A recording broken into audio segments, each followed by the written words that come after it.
and Bruce Lee finally makes his appearance, marking the beginning of Phase 3.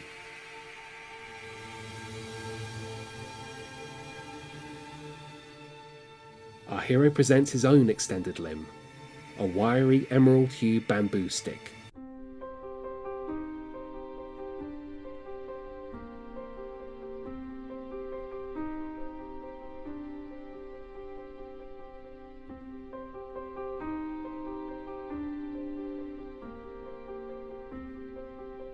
After reacting to James Tien, who is still nursing his wounded pride on the floor, Bruce turns to Dan Inosanto and speaks his first line of dialogue in the scene. "Do you speak any English?" Like the scenes opposite Kareem Abdul-Jabbar, Bruce films all of his dialogue with Dan Inosanto in English, even as other actors in the film, like James Tien, speak Cantonese on set, and in one later instance, Korean.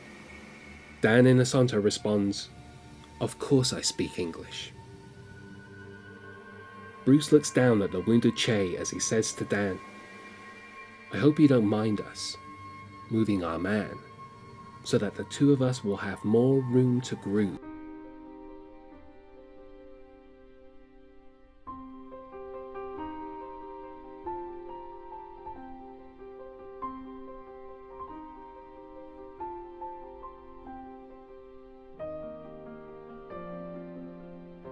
Dan accepts with one condition, but have your men stay as far away from that stairway as possible.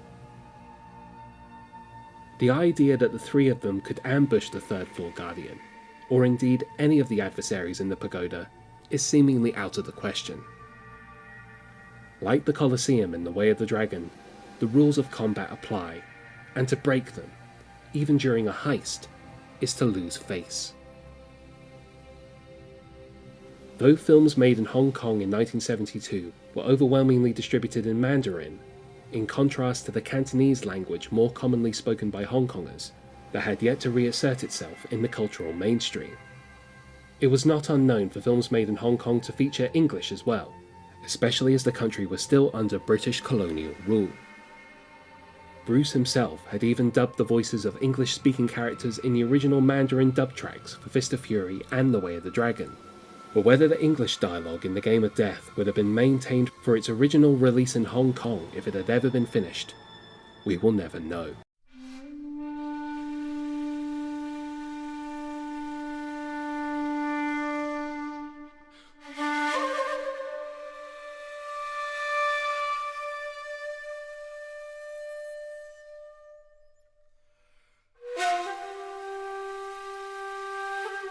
Inosanto attempts to intimidate our hero by swinging both sticks in flashy and perfectly coordinated figures of 8, a physical declaration of war, if you will.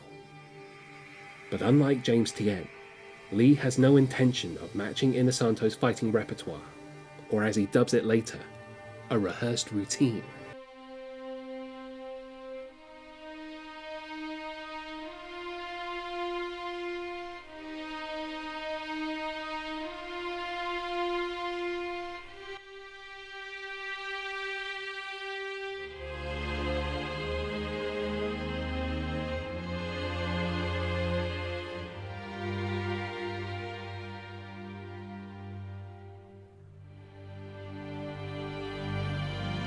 And as these two warriors collide, we see this dynamism in a single strike.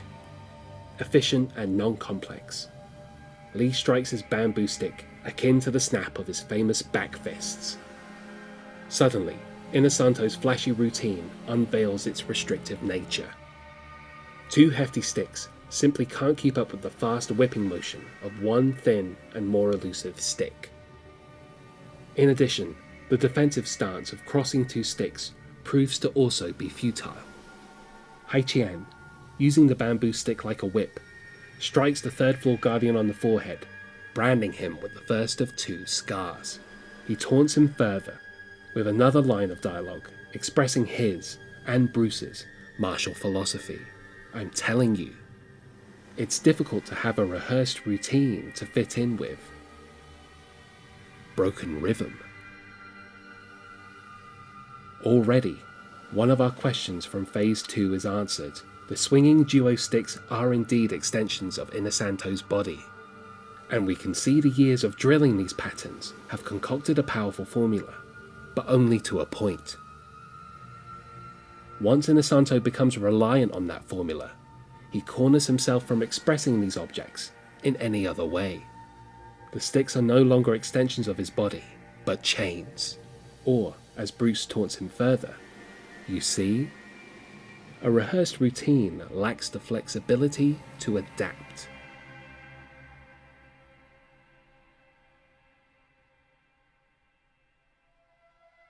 As Bruce effortlessly steals one of the Guardian's Kali sticks and bobs and weaves, Bruce adds another line of dialogue not found in his original script notes. Reading his lips, he appears to say, "It's a challenge, isn't it?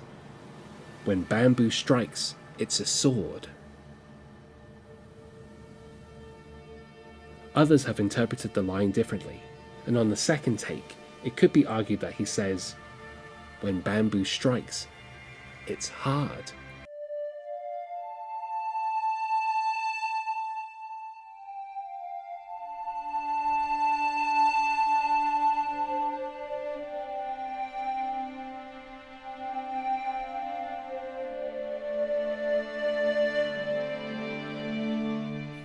It is at this point the fight switches gear, and a fourth phase commences.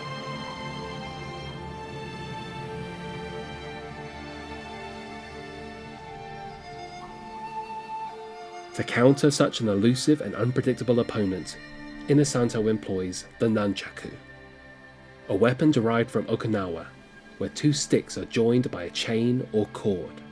He swings and waves it with a dexterous, flashy blur, even more so than his escrima sticks, perhaps to demonstrate that he can be just as flexible and unpredictable. Haiqian gives his two companions a signal to approach and give him something he'd passed to James Tien earlier on, a black leather sleeve, perhaps picked up from the floor below, containing his own set of nunchaku.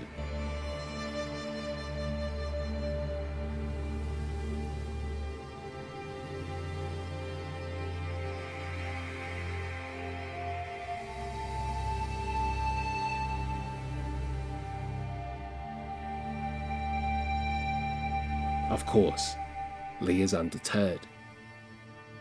And as if to meet his opponent halfway, he demonstrates his own mastery of the nunchaku.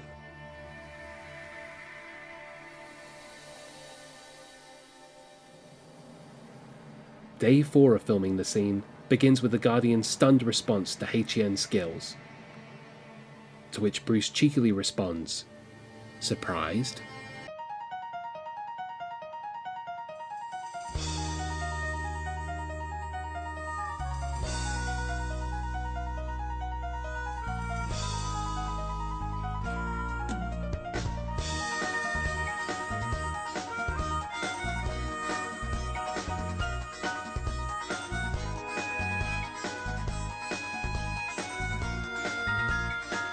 Both warriors give further demonstrations, circling each other in a sort of pre-battle ritual. But this nunchaku versus nunchaku section was not just a novel way to escalate the conflict, it was another chance for Lee to hammer home his martial ethos.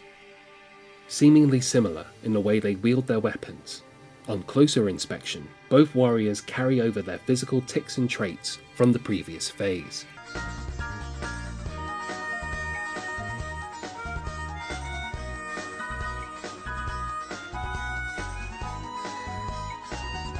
Inosanto swings his nunchakus around his body, much in the same way as his escrima sticks, showing he's unable to break away from the codified system he trained his body so well in. Lee, on the other hand, employs the freestyle movements from his bamboo stick swings and strikes, even carrying over his cheeky taunts. The nunchaku used during the making of the Game of Death are custom made by Bruce's friends Taki Kimura and George Lee. For scenes in which Dan and Bruce merely pose with the weapons, allowing the audience a close look, authentic lacquered wood versions are used for maximum realism. For shots such as this, Where there is a risk of injury, a backup set likely made of foam rubber is used, were a worthless piece of junk when they were first handed to him. But within 3 months, he was, in Dan's words, swinging them like he'd been doing it for a lifetime. His pose after licking the tip of one of the nunchaku sticks is even reminiscent of the beginning of the fight, where he held the bamboo over his head. Again, not an indicator of being trapped in a rigid system, but showing one's personal stamp within another system of combat. The other noticeable difference is that Lee is working with his entire body. He isn't just swinging the nunchakus in isolation. He bounces and pops as he moves from one spot to the other. It is as if something within him is about to burst, showing his unpredictability as a fighter, but also that individualistic screen charisma that Bruce Lee oozed. But it is also here that the other nuance from an earlier phase comes into play. As mentioned in Phase 1, Inosanto's character is shown to be proficient in both armed and unarmed combat. Both categories are demonstrated in isolation. However, up till this point, we truly see that he is unable to merge these two together. A skillful man indeed, but unable to mix things up and truly be present in the moment and react according to spontaneity. In comparison, Lee employs numerous bursts of hook and spin kicks in conjunction with his nunchaku strikes, thus showing his character's adaptability and versatility in combat. Lee is broken rhythm, personified, unique, and truly present, because to possess broken rhythm is to be present in the moment, reacting fast and well enough to whatever life throws at him.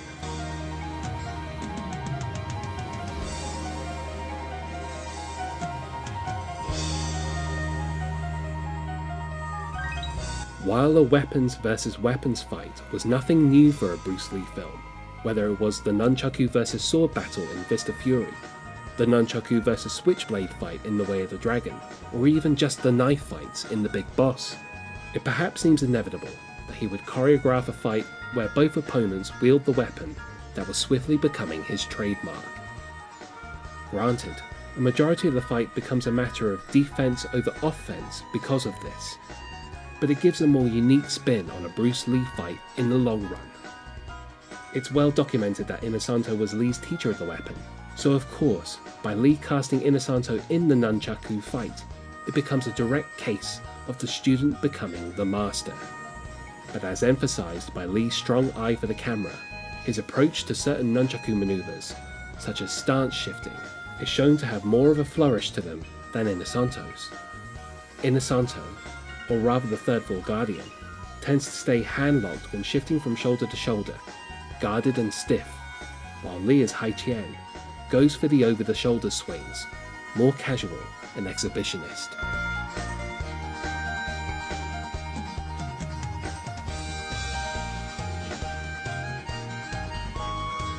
At last, the Guardian's nunchaku connect with Haiqian's face, and he allows himself a brief moment of self-congratulation as he says, "How do you like that?" But he hasn't even finished his sentence before Bruce strikes him square in the nose and mimics his words back to him, retaining the upper hand. If there was ever any doubt about who is truly in control of this situation, we now know for sure. And as the formerly unflappable Guardian looks increasingly angry and frustrated, we sense his doom approaches. The last day of filming The Hall of the Tiger begins as Bruce Lee reprises his Ali shuffle, Haiqian toying with his foe.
As filming on the Hall of the Tiger approaches its end, one of the final displays of nunchaku mastery from Lee takes no less than 10 takes to get right. While he already showed earlier signs of perfectionism in the filming of this scene and the Hall of the Unknown, some may read this fastidiousness as a sign as to how much harder Bruce was going to be on himself in the months to come, to make sure he got everything down to no less than perfect.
Having played the Guardian at his own game of death for long enough, Hai Tian knocks him to the floor with another one of Bruce Lee's trademarks, the triple spin kick, as demonstrated in his 3 previous films, not least the scene in Fist of Fury, where he takes on a dojo of Japanese karate fighters, also armed with a nunchaku, using one of their own weapons against them.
In the end, Lee takes his opponent's life, albeit more willingly than he did Chuck Norris in The Way of the Dragon.